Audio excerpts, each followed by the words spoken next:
अस्सलाम वालेकुम रहमतुल्लाहि वबरकातुहू जनाब अज माशाल्लाह नागरा बीतल माशाल्लाह पठोरा लिआंदे ने बिल्कुल वाइट अख दे विच ने और पठोरे दे कन्नां दे लापर भी माशाल्लाह चेक कर सकदे चंगे लंबे कन उमर सिरे बिरा दी 3 महीने ही ने बिरा जो भी गल होनी इंशाल्लाह कन्फर्म करनी 3 तो 4 महीने माशाल्लाह दी उम्र है पई और वेल भी चेक कर सकदे ने चंगी लंबी वेल और कन्नां दी लेंथ भी चेक कर सकदे ने माशाल्लाह चंगे चौड़े ते लंबे कन वड्डियां बकरियां दे माशाल्लाह इतना जन्ना चौड़ाई दे विच कन नहीं होंदे माशाल्लाह जितने इस माशाल्लाह 3 तो 4 महीने वाले पठोरे देन ते मोटे हड्ड पैरों दे विच ने चंगी लंबी वेल चे वाइट अख दे विच ने तोता फेस चंगी झालर और माशाल्लाह बिल्कुल तोता फेस वेल वगैरह हर पॉइंट जबरदस्त दूसरी साइड का कलर भी चेक करवा रहे हैं ते ही ने माशाल्लाह प्योर नागरा डब्बा लख रुपये वाली ब्रीड है इंशाल्लाह तुहानू हज़ारों रुपये देवांगे ते लो बिरा टोर फिर के विखा रहे हैं कि माशाल्लाह सेहतमंद और माशाल्लाह एक्टिव ने आज तुहानू हज़ारों रुपये मिल रही है कल नू इंशाल्लाह अल्लाह दे फजलो करम नाल ये चीज़ लख इंशाल्लाह लख वाली आनी है ते यह चीज़ है बिरा जेडे अयाली होंदे बकरियां वाले रेवड़ वाले बिरा उन्होंने कोल चले जाओ ना ते नाल दा बच्चा 50,000 रुपये तू घट कोई नहीं देना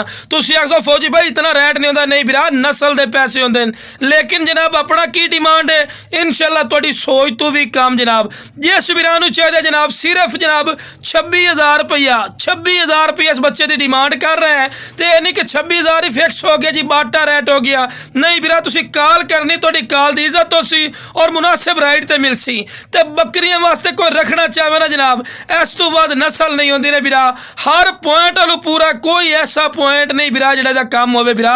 अगर कोई पॉइंट कम है तुसी खुद मैंने दसो कि फौजी भाई फलां पॉइंट कम है पिया प्योर माशाल्लाह नागरा बीतल माशाल्लाह पठोरा ने अमृतसरी माशाल्लाह खूबसूरत ब्रीड ने ते इस तो बाद नस्ल नहीं होंदी अपना कोई नहीं रेट होना जी 50,000 रुपये का जी 60,000 दे जी 70,000 का जी नहीं ये नाल दी नस्ल बढ़नी बंद हो गई नहीं बिरा अपना बिल्कुल जायज़ और मकूल रेट है जेड़ा रेट इंशाल्लाह दसा है जेड़ा बिरा इंशाल्लाह पहले कॉल कर सी अल्लाह दे फजलो करम नाल फायदे च रासी ते जनाब लोकेशन ते आना चाहो जनाब लोकेशन ते भी आके तुसी जानवर ले जाओ लोकेशन मेरी लुडन शहर डिस्ट्रिक्ट व्याड़ी लुडन मेन अड्डे ते यूबीएल बैंक और PSO पंप के सामने जनाब टोर फिर के विखा रहे हैं माशाल्लाह हुसन वाला पठोरा ने खूबसूरत पठोरा ही ने और हर गल वालों माशाल्लाह गारंटी होगी नुक्स साहब की भी जनाब तुहानू ते जिस वीरां नू चाहिए जनाब स्क्रीन ते नंबर चल रहे हैं इस ते राबता कर लवे इंशाल्लाह प्यार मुहब्बत